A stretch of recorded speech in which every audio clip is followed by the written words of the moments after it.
Here we are on a Friday morning, and the skies are cloudy here. No doubt they're the same in Donegal, but there's sunshine in my heart. Is there sunshine in your heart, Pat? Absolutely. Um, I was actually, I was out yesterday. I met a friend. He says, "Jesus," he says, "I love to see the rain." I thought it was a bit. Well, you should come up to where we live because it was they're not pounding. used to sunshine It was pounding down yesterday. again, Jude. I say it was Uh, pounding down. It'd come down for maybe 10 minutes, serious rain, and then it would sort of yeah, clear. The sun would come out. uh, Amazing. Anyway, uh, it's good to see it. Good to see it anyway. Okay, let's get down to business here, Pat. You have noted a couple of items that are of particular interest to you because they affect the Northwest. And the man behind this initiative in the Northwest, of course, is my very good friend, and you're a very good friend, Micheál Martin. Will that be correct? yeah, yeah. My good friend. No, Jude. The troubles in North. The problem. Right. Everybody says that the October 5th, 1968, marked the beginning of the troubles in the North. Yeah. But it actually was preceded by a thing that possibly began the awareness of what the problems were, and that was the university. Uh, the North's second city, Londonderry, uh, was supposed to, even back in the day of the faceless men in Derry, and the faceless men were people who went out of their way to prevent investment in Derry. But anyway, well, there was supposed to be a second university located in Northern Ireland. And the obvious place with the biggest population, with all the rest, was Derry. And it was moved to a small market town in Coleraine, right in the middle of the sort of unionist orange heartland. Now, And that, Jude, it was the most do you remember the demonstration? sectarian There was a decision you could ever come cavalcade of across. cars went up to Stormont to object to that. Yes, in 1965, I think even the mayor of Derry, who was a unionist, went along with it. Now, how sincere it was is another matter. But all the great and the good, big cavalcade went to Belfast and so on. But there's this sort of thing. There's the final nail in the coffin. There might be 400 nails of other ones, but there's always one that seals it. I think that day was the day that sealed Northern Ireland. I think Nationalists and Catholics. If you ever wanted sort of clear and irrefutable proof that this place was a sectarian state, that it was so blatant. Not only did they not give it to Derry, where there was already McGee College campus. They gave it to Coleraine, the middle of nowhere, a wee small town, a wee market town, etc., etc. And it was right in the middle, without question, true blue loyalism, and it was as bad as that. And anybody who would come at this with an impartial mindset couldn't give any logical explanation why it was cited there. And Jude, that started. Yeah, you're making me feel guilty, Pat, because you know that. So, and then that you're making me feel a wee bit guilty because you know that I, for a number of years, was working at that place up in Coleraine because it was part of the merger. I went to. I went to it myself. That's not the point. Yeah. But I take heart from the fact that the guy I worked with was Sean Farren, who was a leading light of the SDLP.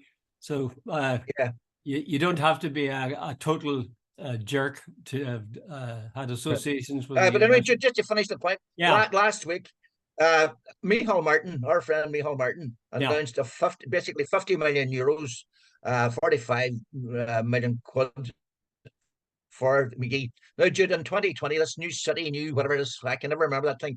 There was a deal done that says by 2030, and it's a signed agreement, there should be 10,000 students at McGee.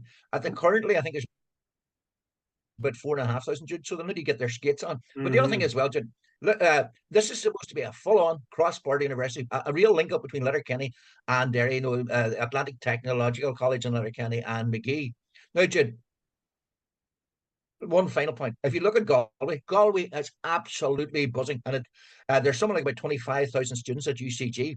If you go down there, you'll see the massive number of new houses, massive number of new cars on the road, the massive number of computer and high-tech firms that have located there, all thanks to the university. Go the same down to Limerick, that you can just go ditto. It's the same. Now, Derry is bigger than both Limerick and Galway. and yet there's only 4,000 students in Derry, and there's north of 20,000, as far as I remember, well north of 20,000 in both Limerick and Galway. So, Jude, that tells you that the Northwest has been discriminated against. 83% of all third level education in Northern Ireland is located in Belfast. There is no city anywhere in these Isles that comes anywhere close to that. So you don't need Sherlock Holmes to figure out what the policies have been here. Do you think that 50 million will make any significant difference? Because the funding of university, especially a cross-border university, would be pretty massive, I guess. Do you think is that will make any real difference, or is it a symbolic thing? Jude, I presume it's an original tranche of money, and I would hope that the northern government somewhere along the way will also chip in. Garvin Downey, our friend Garvin, has been one of the leading spokesmen, and Conall McFeely, and they issued a statement last week where they said they regard this as the most significant move by a southern government in 60 years. So they're seeing it, but I think it's a sort of an initial investment. I think they're saying now, once we've started, you just can't put in a wee injection and then bugger off. I think they're seeing this as a long term. And Jude, the northwest corridor between Letterkenny and Letterkenny is growing at a rapid rate. And the proof of the pudding is just go to Letterkenny and you'll spend half your day in gridlock. The traffic is so big nowadays. And Derry is a fine city. I think Derry's one of the finest cities on the island of Ireland. I agree. There's real talent there. A lot of young people in both places, and we can deliver. And I'm speaking as a person who has feet in both camps, Derry and Donegal. And it's about time we got fair play, because 83% of all the third level are based in Belfast. That is so out of kilter. And Jude, all you have to do is point the finger and say this was bigotry and sectarianism. It's as simple as that, because no other explanation applies. Of course, this isn't the only money that the South recently has pushed north. This is Micheál Martin's shared island thingy that's going into Magee. But didn't Leo Varadkar put some money into nursing places, was it? 10 million for the University of Ulster's. They were going to drop the or cut, I think was the term, because they hadn't the money to put on the courses. No, it was not Leo Varadkar. It was Donnelly, Stephen Donnelly, the Minister for Health. Stephen Donnelly, that's correct. He allocated 10 million. He allocated 10 million for the nursing course at the University of Ulster. I think it's for 250 nursing places, and there's no golden handcuffs. They can either stay in the north or come south. What party is Stephen Donnelly? Fianna Fáil. Fianna Fáil. And Micheál Martin's Fianna Fáil. Do you think there might be any possibility they're motivated less by a desire for Irish unity or cross-border cooperation than they are with getting their seats in place when they get the next election? Hey, Jude, the first duty of every politician is to get himself re-elected. So they're being dutiful then. We'll say that there could be someone. No, in fairness, Jude, I always have a rule of, when somebody does something, you just don't slag them off. Like you always see, there's a cynical bit in every one of us, but they've done it. So that's good. Fair play to them. I'm convinced, of course, that it is a gesture that they're thinking that this is going to help them in the next election because they're going to be up against it. But sometimes out of hold on, there's another part as well. I presume it's a wee thing. It's not only Sinn Féin thinks north as well. I think there's an element of that as well. Yeah. Okay. You also had another story about, was it the north? The Orange Order, Jude. The Orange Order. That's right, of course. I can't believe it. You can't be serious with this one, Pat. You think someone's dead and buried, and then suddenly it reappears. It's like a hand coming out of the grave. It's actually our friend Chris Donnelly. I know, with an orange banner. Here's the thing, Jed. The Orange Order apparently applied to the Parades Commission to march down Garvaghey Road this year to mark the 25th anniversary of not being allowed to march down the Garvaghey Road. Now, when you think back to the Garvaghey Road, by the way, just that famous 167 vote gatherer, Jamie Bryson says Garvaghey Garvaghey Road and Drumcree is unfinished business. Right, but anyway, let's move on. When you look back, Jude, 1995, 1996, 1997, this place was torn apart by Drumcree. And it's a very simple thing, Jude.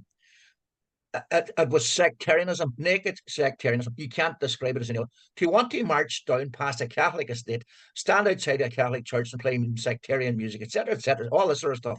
And they did it. And they got away with it. But then the residents there said, "We've had enough of this," and so on. And they blocked the road, and then there was all sorts of things. Now there's a young fella called, if I remember correctly, Michael McGoldrick. He was 31. He was a taxi man. He was shot dead. I remember that. During and that was done deliberately to intimidate the Catholic population. And then remember, I think it was about the year after, maybe about 1997, the three wee Quinn children in Ballymoney, their house was set on fire. That was so horrible. So horrible. And right, my final point in all this, everybody, I keep hearing these Orange Order people say we are entitled to much the Queen's, or this stage the King's Highway. Right here, let me run this by you, Jude. Would the Bobby Sands Memorial Band be allowed to march down the Shankill Road? Would the Martin McGuinness Silver Flute Band be allowed to march down the middle of Portadown or Ballymena? Giving you an unequivocal guarantee they would not. So why should an Orange Order be allowed a triumphalist parade just to put two fingers up to Catholics living on the Garvaghey Road? I'll tell you why, Pat. Because Garvaghey Road was, in the old days, was not an isolated incident. It was everywhere. I remember growing up in Omagh, the band would come in and it would stop outside the chapel and play as loud as hell, and then it would move on. Yeah. So the fact of the matter, I was talking to somebody about this, and I remember getting into bother with David McNary. The Orange Order, in its foundation, the day it was created, there were 36 Catholics killed in a sectarian clash all through its history. And it was so bad, it was creating violence so frequently that it was banned by the British government during the 19th century. And we have seen what it's like through to the 20th century. Plus, its rules are crazy. I mean, they won't allow it. Their rules say you cannot be an Orange man and visit a Catholic church for a ceremony. Even as a funeral of a friend of yours, you're not allowed to do that. No. Now, I know people have broken that rule, but to even have that on your statute book, how can you face a modern world and say that? I couldn't agree more. Anyway, that's fine. That's fine. Let your man apply for as many certificates to progress along Garvaghey Road, just so long as he isn't given them. Because if the Orange Order is given permission to walk down the Garvaghey Road, there's going to be one hell of a lot of trouble. But you know the thing about it, I don't understand this, because I do regard, and I'm been very strong in this, because I think it's deliberate. I think this is deliberate provocation. Jude, somebody can correct me if I'm wrong. There's something like 1,200 other marches going along unhindered. You can, I don't see if you're living in Ballymena or Portadown on a big loyalist estate, or and if you want to march all day, you have my blessing and all the rest of it. But would the sort of Combat Act 18 be allowed to march through a Jewish area of London? Would Nazis be allowed to march in some of the Jewish quarter in Paris? You're kidding. So why are this argument at the King's time? Wait, no, it's not. There's some old traditions that are not good traditions. Well, they ever since they were blocked from going down the Garvaghey Road, and as you say, it was at the cost of lives of innocent people. Ever since that, every year, I understand, a representative group of Orangemen march up to the police, a couple of policemen, and say they want to go symbolically, ritually, or refuse. Now, do you see this as something different from that then? You think they're upping the ante? Apparently, this. Chris Donny had a thing on, the columnist and pundit that we both know. It's in the Sunday Independent. I saw he had a thing on Twitter. He said this year. It seems to be that because of Stormont being off air, and the loyalist community sort of in a wee bit of fervor or febrile, or whatever the word you want to use, and this is the latest thing, that they seem to be hitting out, and they want to go down. This marks the 25th anniversary, so there does seem to be a change in tone and change in color here, and so on. So, but now the Parades Commission has turned it down. But I think at the minute, loyalists are hitting out every which direction. Mm. Jude, Perhaps I take it Pat, as this is just another example of wanting to sort of raise the tension. yeah. I don't know why they'd want to raise the tension. I would see it as a possibly an effort to distract us from the core problem at the moment, is that the DUP won't go back and form an executive with Sinn Féin. Yeah, I think it's an yeah, effort to distract people from that and get them worked up about something else, so yeah. that this obvious action of going back in the executive, everybody except the DUP wants to happen. So people stop thinking about that. Okay, let's move on from that, Pat. Let me see. I have a couple of stories here. Do you want to say anything more about RTE? I was watching last night, and the way they were reporting it was that the roof was falling in. It wasn't just Ryan Tubridy anymore. It was everybody nearly. What do you think? Hi. As a former employee of RTE? I'm a former employee of RTE. There's somebody, by the way, I can hear a motorbike outside or something. Anyway, that's distracting me here slightly. It's a symbol. No, here, Jude, what I sort of had an idea once the accountants got in and started looking at all this, a lot more would come to the surface, and it has. Jude, this barter account thing, it's a nice euphemism for a slush fund. So basically, what they're now admitting that they spent I think about 120,000 sending people to the Rugby World Cup in Japan. They bought a 10-year ticket from the IRFU. They sent people in 2019 to I think it was Madrid for the European Championship League final. They did various things along the way, and somebody else went to a U2 concert and so on. And Jude, here's the thing. Let's boil it down. RT is a public service broadcaster funded by the public. So these people were spending public money. And against that background here, the real problem is RT were going to the government pleading poverty, and while paying massive salaries to the talent, as they call them, and obviously and having a sort of a slush fund for clients and God knows who else. Jude, it's not a good look. No, it's not. I'm wondering to what extent, Pat, it would be a case of RTE being the bad boy and everybody else being more or less the good boy. I have a funny feeling. I agree that, some of the stuff going on RTE is ridiculous, given the fact that they press people to pay the license and say it's the law and so on. But I have a feeling if you put any number of big institutions under the microscope, you'd find out all sorts of stuff. For example, one of the articles in today's Irish Times, I think it's Una Malloy, might have written it. They're talking about the how do the ordinary workers, not the talent, but the ordinary workers within RTE, that is the freelancers, maybe the cameraman, maybe the technician or something. How do they feel about this? They're scrabbling, trying to make a living, make a living. And at the top of the tree, you have these bloated figures, the slush fund that's just poured on people. Ryan Tubridy being given a wonderful leg up because he was a bit short. And then we know the kind of money that's being paid to all the rest of the talent is pretty damned big. They might have been paying it secretly, but it's still pretty damned big. But this is the point.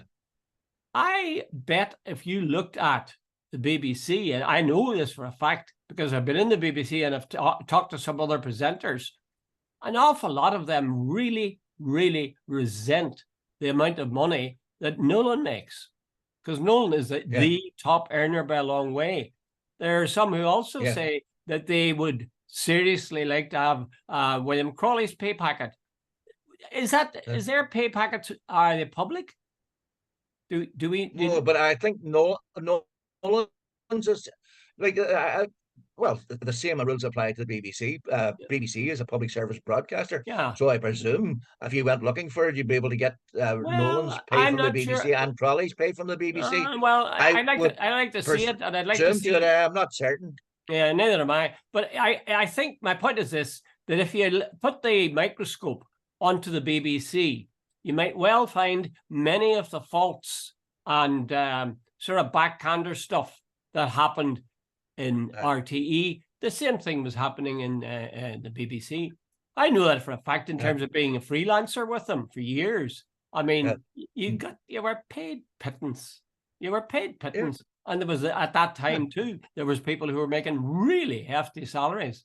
So let's certainly keep the RTE under. But here's a question for you.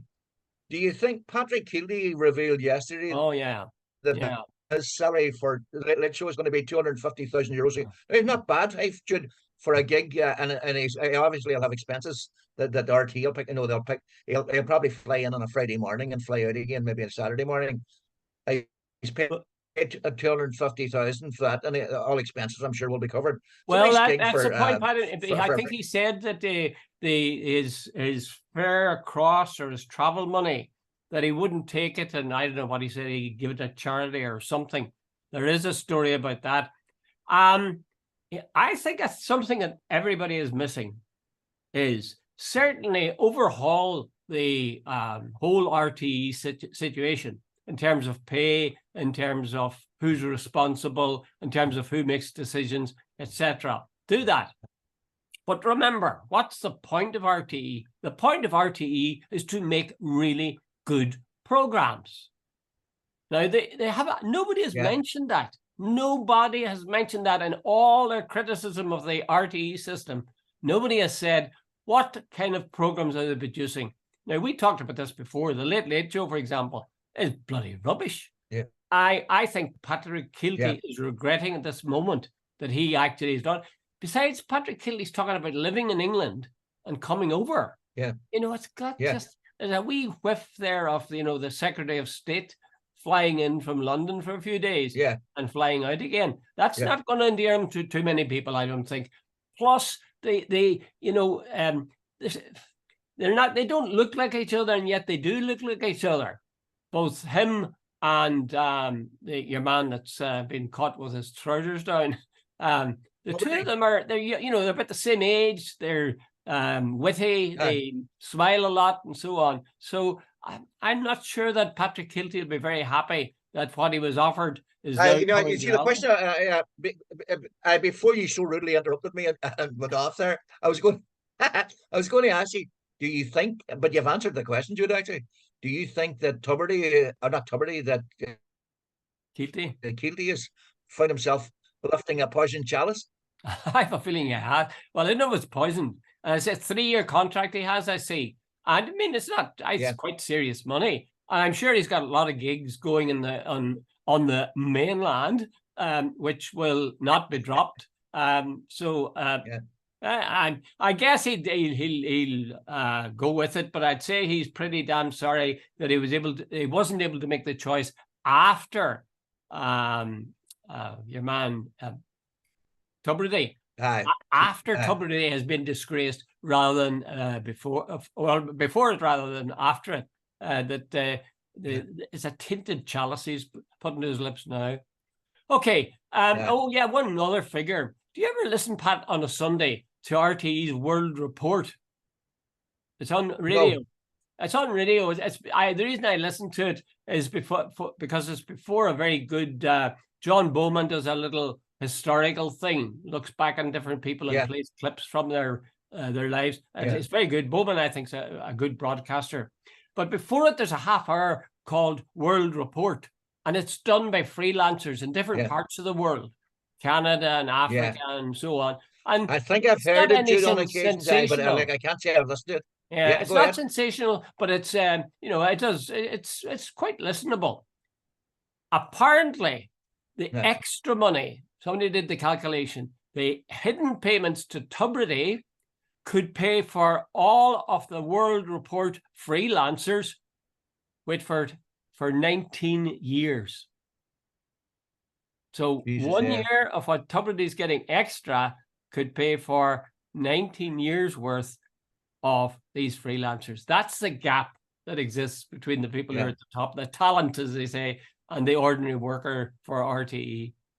Anyway, Jude, last month, we touched on it last Monday, but Claire Byrne went on air and she said her salary, Jude, salary was somewhere, and like this is, I'll repeat the old phrase, I'm open to corrections, but somewhere all in about 350,000 euros. yeah, Joe Duffy, who presents the live line in the afternoon, is on somewhere about 350, 380,000.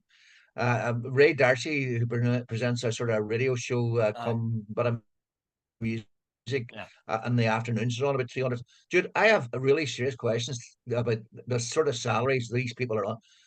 Jude, RT is almost a monopoly. The options in Ireland are not that great. that's right.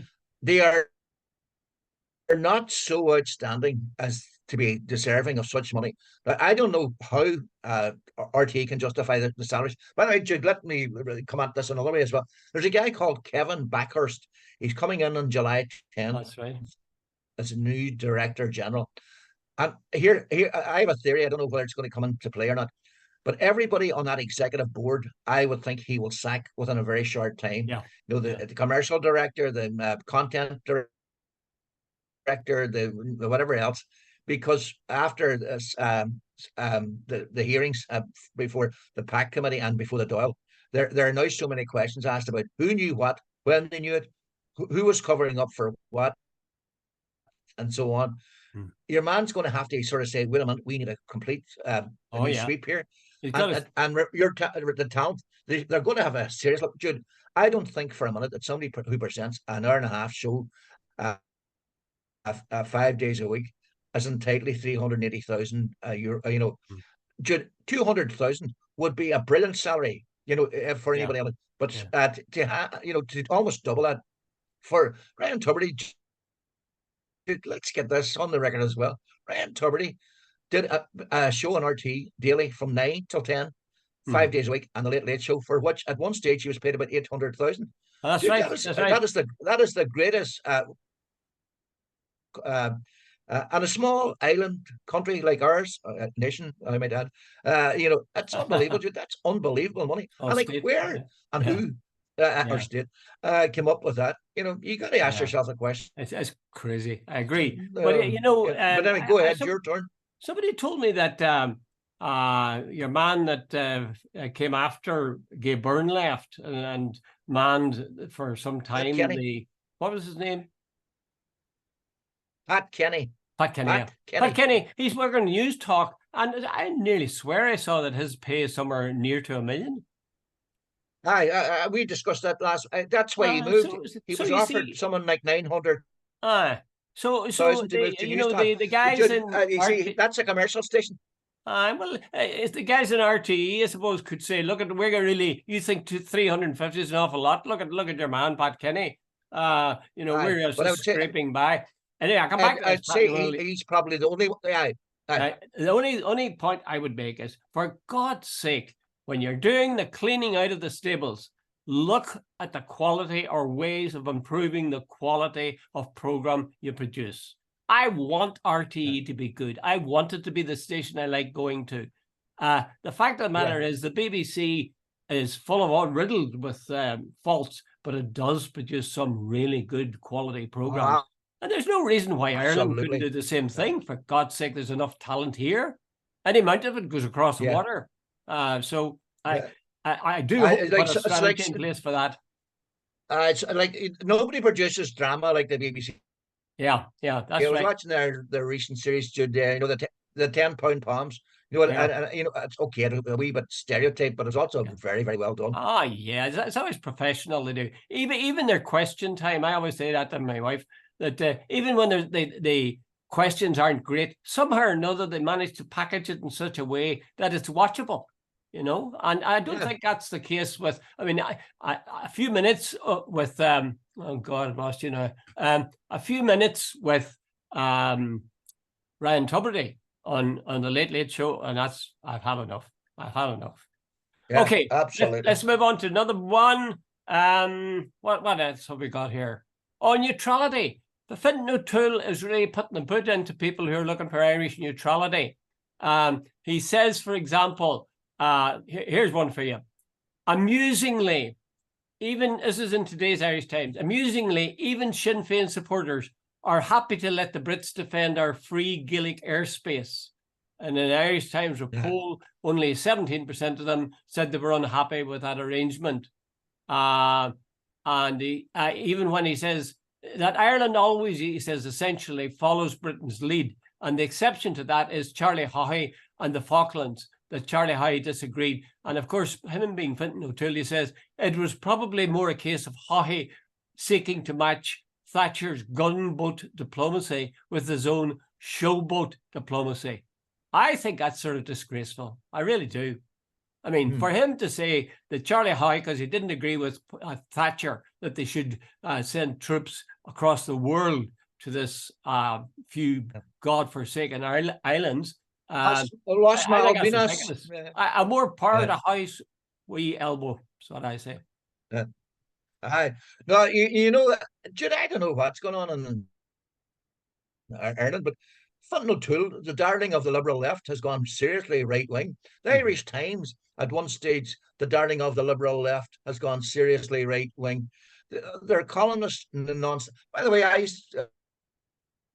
came to the conclusion sometimes the definition I have a Dublin Liberal or Dublin 4 Liberal as somebody who's pro-union and right-wing. You know, it's a total contradiction. You know, very good, like, Pat. Did you sit up long making that one out? No. Hey, Jude, Conor Cruise O'Brien was the darling of, and so on. I'm sure he went so far to the right that he actually brought in Section 31. Unless you agreed with his views, you were a lot of these guys on here. And it's, a lot of these guys are very, very open. Fintan's going to say. Go ahead, sorry, go ahead, Pat. No, Fintan started off years ago as very much, the left wing, glitterati guy. Everybody loved him. The super intelligent, the guy that was going to lead us all to the promised land of free speech and all the rest. And he's still that. He's sort of he would find himself quite at home writing for the Telegraph these days. Yeah. The Daily Telegraph, by the way. Yeah. Okay. I had one other item that caught my eye, and it's not a topical one really, but it was apparently Paul McCartney has put together a lot of photographs that the Beatles took when they first went to the States. They had cameras and they took all sorts of shots that hadn't been seen before, and it's going to be in the National Portrait Gallery. They're going to be showing big copies framed in London. I'm going to be over in London in a couple of weeks' time. I'm going to make a point of seeing that, and I'm asking myself, why am I doing that? Why do I want to see photographs taken by the Beatles of the Beatles? But I do. Well, how do you account for the staying power and the appeal that the Beatles still have after how many years? 60 years now? 50 years? 60 years, yeah. I was in the gym the other day, my body is a temple type thing. And I was you see my body? And I was in and I was listening. They were playing one of these stations. And I realized I've become my father. They were playing this sort of rap music, very bombastic, and I was going, Jesus, please turn that off. And it occurred to me, right, Jude, here, I laughed. I am waiting to see Mick Jagger come on stage with a rollator, pushing or one of them wee frame things in front of him. Because I read there the other day that apparently the Rolling Stones are going on another world tour. Now, whether it comes to pass or not, it's another matter. But Jagger has got to be 80. Now, he's super fit and so on. My dear missus went to see him a couple of years ago, and it was on her bucket list. She says, before I die, I'm going to see the Rolling Stones. What did she think of them? See them in Dublin, I think 2-3 years ago, and she said they were fantastic. But Jude, Jude, we'll take this as a compliment. I think most of them are older than you. Yeah. Yeah. Bob Dylan is the same. Jude, get out your hipster jeans and go stage. Go on stage. Well, go ahead. I think the Beatles sort of stand out here. They're part of that cohort, and they're very long living. Those that didn't die of drugs overdose and so in the early days, they seem to have longevity. But for me, the Beatles have just an enduring appeal. I still will listen to them. I put on Spotify and I'll put on a couple of numbers by the Beatles. And I'm wondering, and it goes beyond that, you know. If I come on a YouTube clip of McCartney talking to somebody or being interviewed, I listen to it. It's not that he talks great sense, but there's something kind of appealing about him. Is that a weakness in my head, Pat? Do you think? Am I going soft in my old age? No, hold on. Let me run this by you. Everybody, in a sort of strange way, thinks that they use this term pop in a sort of pejorative way. Right. Listen to Yesterday as a song. It's an absolutely profound song. Eleanor Rigby, profound song. Mother Mary, come to me, let it be. Very profound song. You know, Jude, they wrote songs for the ages. They might have been young. They might have had funny hair. They might have been doing drugs and someone else, but they left music and they changed music in a way that no one had done before. And the other thing as well, Jude, they changed basically society. Here suddenly, guys with long hair, only women had. I was telling you somebody that I had a red suit when I was about 19 or 20. I think it was a hand-me-down from my brother, but we're not going to that. And remember the Beatle boots? Yes. There's a total revolution in style and all, and you know, there's been nobody like them since. You know, nobody.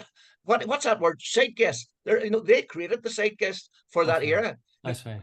That's right. Because they were the people who we're following it. They had this irreverence about them and sense of good humor.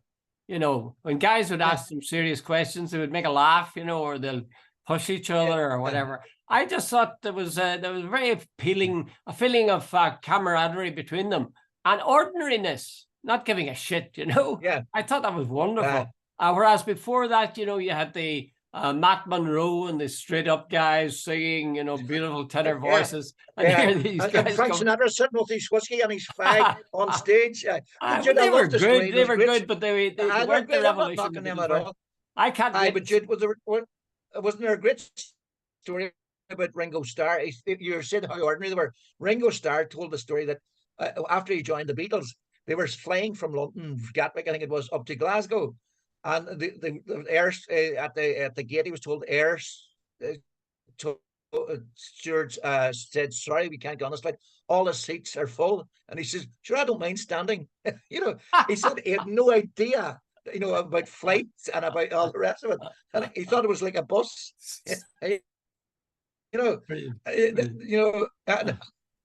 That's how sort of they were from the back streets. They were not the rich kids, you know, and that gave them a sort of an irrelevance, a reverence, not irrelevance. Yeah, there's people that sort of begrudge them. So you're looking forward to going to see the. I want to see these photographs because I saw some of them in the newspaper, and it was when they were young. I think the other thing, Pat, and we'll finish with this. The other thing is that maybe it's the fact, not just the Beatles, but that it's my own youth I'm sort of looking at. You know, when I was listening to them, you took the words out of my mouth. And buying I was 10 in 1963, and the Beatles were the biggest group in the world then, and they are imprinted in my mind in a way like nobody else of that era. I remember buying the Beatles, buying the Sgt. Pepper LP. That's an album. That's for our younger listeners, that's a record, a vinyl record. I remember listening to it and thinking, Jesus, how weird and how terrific at the same time. And so varied. Each tune was so varied. And the way they used electronics to, you know, just mix it. Incredible. So, and the sound was so different. Yeah. So their lives have not been in vain. And could we say the same thing, Pat? I don't know. We do this each week. So we must be coming near them. Okay, Pat. Bye, Jude. Okay, thanks very much. Talk to you again. Enjoy your weekend. Bye, Jude.